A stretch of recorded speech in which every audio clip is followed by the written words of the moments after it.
Bora fingir costume, que eu gravo todo dia. Olá, seja muito bem-vindo ao primeiro episódio do Leia a Bíblia Comigo. Então, se você tem dificuldade em ler a Bíblia, se você tem interesse em ler a Bíblia, mas acha que é muito difícil, esse quadro é para você. A gente vai passar por toda a Bíblia, de capa a capa, capítulo a capítulo, lendo com calma, conversando, batendo um papo, tá? Pega o seu marca-texto, a sua Bíblia, o seu papel, que a gente vai começar do princípio. Hoje a gente vai ler Gênesis 1. Eu imprimi aqui porque eu gostei mais dessa versão, vai ficar mais prática para a gente, tá? No princípio, Deus criou os céus e a terra era sem forma e vazia, e havia trevas sobre a face do abismo. E o Espírito de Deus se movia sobre a face das águas. Gente, presta atenção numa coisa. Quando a gente vai ler a Bíblia, a gente precisa entender que, primeiro, a Bíblia não foi escrita em português, ela foi escrita em hebraico, numa cultura completamente diferente. Segundo, a Bíblia, ela tem camadas de entendimento. A gente lê a Bíblia e entende a nossa língua, o que está dizendo ali, o que significa no princípio, céu e terra, a gente entende a nossa língua. Mas ela tem camadas. Então, você vai ter a primeira camada, que é o português que a gente está entendendo. A segunda camada, que é pensar na questão da cultura. Ai, quem sabe faz ao vivo. Quer pensar na questão da cultura que a Bíblia foi escrita. Então tem coisas que a gente vai ler aqui na Bíblia que vai fazer sentido por causa da cultura. E tem uma camada mais profunda, que é a revelação que o Espírito Santo vai trazer ao seu coração. Então toda vez que você for ler a Bíblia, tenha primeiro o seu momento, sabe? Ore, fale com Deus, peça ao Espírito Santo para conversar com você em relação à Bíblia, tá bom? Então hoje a gente vai tentar descortinar essas três camadas do capítulo 1. Continuando aqui, versículo 3. E disse Deus, haja luz, e houve luz. E viu Deus que a luz era boa, e fez Deus separação entre as luzes e as trevas. E aqui a gente tem a primeira camada. Por que a primeira camada? Na verdade, a segunda camada. Porque se haja luz, não é essa luz física que a gente tem aqui do dia, é o próprio Jesus. Depois lá na frente vocês vão entender, tá? Fique com isso na cabeça. E disse Deus, haja uma expansão no meio das águas, e haja separação entre águas e águas.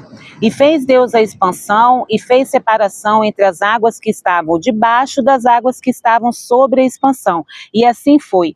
Usem a sua imaginação, faz de conta que você é criança que tem aquela imaginação fértil.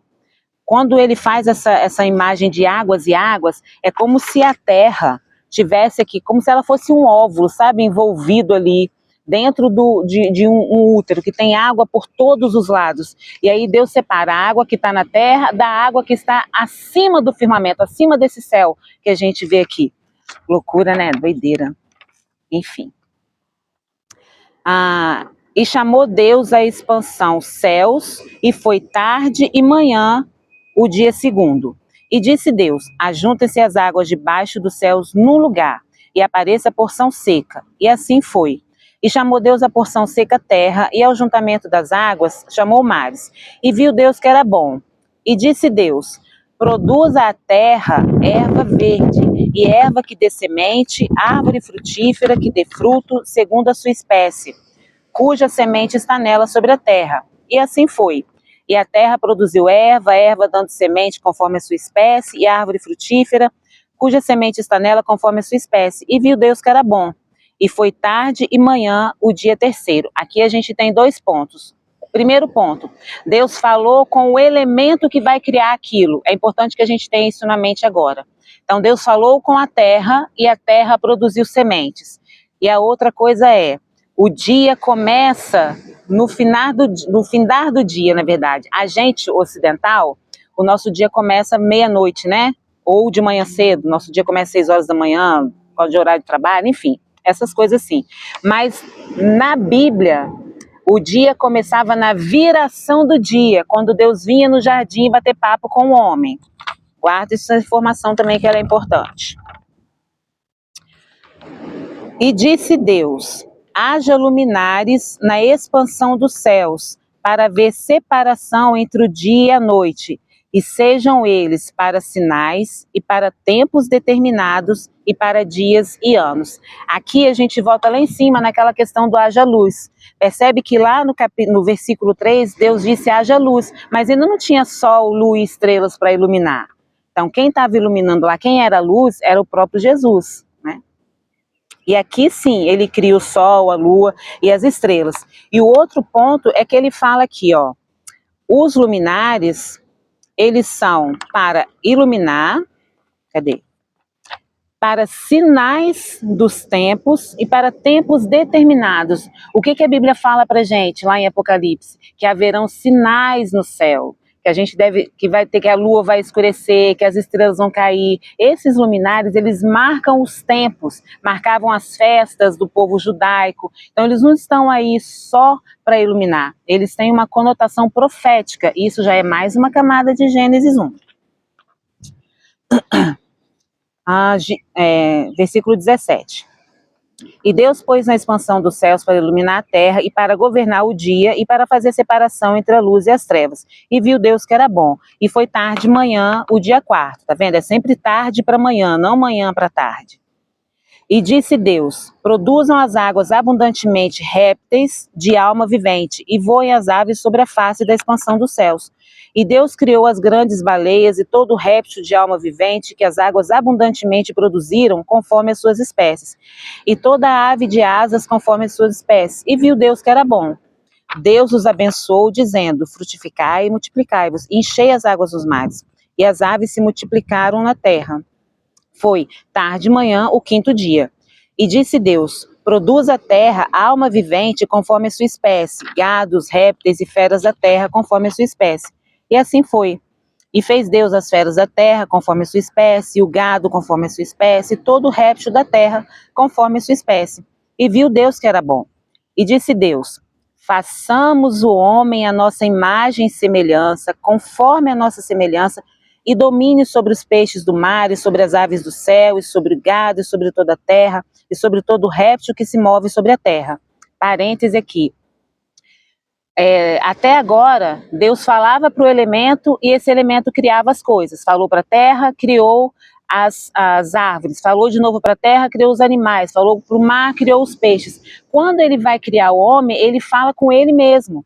Deus, Jesus e Espírito Santo. Ou seja, o nosso elemento de criação é o próprio Deus. Então, quando ele fala lá na frente, né? Que ele fala da árvore, que a gente vai chegar nisso ainda.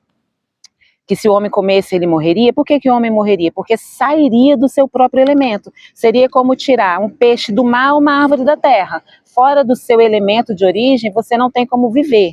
E essa é a morte do homem, não a morte física. O outro ponto é que primeiro Deus cria o homem, aqui no capítulo 1. Lá no capítulo 2, amanhã, a gente vai ver que Deus forma o homem. Como Deus fala aqui, criemos o homem à nossa imagem e semelhança. Quando você olha para uma pessoa e você fica pensando assim, será que Deus se parece com essa pessoa? Não, Deus não se parece com nenhuma pessoa na terra, porque a Bíblia diz que Deus é espírito. Deus não é um corpo como a gente. Então nós somos a imagem e semelhança de Deus porque nós somos espírito, assim como Ele é. Isso aqui, o corpinho, é só uma capa, cada um tem a sua bonitinha feita por Deus. Mas o nosso corpo não representa Deus. O nosso corpo não é a semelhança de Deus. Nós somos semelhança de Deus em espírito. E disse Deus, eis que vos tenho dado toda a erva. Não. É que não. Façamos o homem a nossa imagem conforme a nossa semelhança e domine sobre os peixes do mar, sobre as aves do céu, sobre o gado, sobre a terra e sobre todo réptil que se move sobre a terra. E criou Deus a sua imagem, a imagem de Deus os criou, homem e mulher os criou. Deus os abençoou e lhes disse, frutificai, multiplicai-vos e enchei a terra e sujeitai-a, e dominai sobre os peixes do mar, sobre as aves do céu, e sobre todo animal que se move sobre a terra. E disse Deus, eis que vos tenho dado toda a erva que dê semente, que está sobre a face de toda a terra, e toda a árvore em que há fruto que dê semente, ser-vos-á por mantimento, e a todo animal da terra, e a toda ave dos céus, e a todo réptil da terra em que há alma vivente, toda a erva verde será para mantimento. E assim foi. E viu Deus tudo quanto tinha feito, e eis que era muito bom. E foi tarde de manhã, o sexto dia. E aí eu vou fazer um parêntese que é bem meu, tá, gente? Isso não é bíblico, até porque eu não sou teóloga, mas se vocês prestarem atenção nesse último versículo, ninguém comia carne. Não tinha bicho carnívoro, o homem não era carnívoro. Deus tinha dado pra gente os frutos e as árvores pra gente comer. Então a minha teoria, tá? É que a queda, o pecado, essa separação da gente de Deus alterou a nossa genética e alterou toda a genética de tudo que foi criado. Porque antes a gente não tinha animal predador que caçava um outro e antes a gente não comia carne. E depois a gente começou a comer e depois a gente precisou comer para conseguir sustentar o nosso corpo físico. Então eu acho que isso é uma consequência do pecado. Mas isso é um achismo meu, tá? Não está na Bíblia. Bom, esse foi o nosso episódio de hoje. Eu espero que tenha te ajudado, te elucidado. Ore a respeito disso. Peça ao Espírito Santo para que traga revelações ao seu coração. A gente se vê amanhã.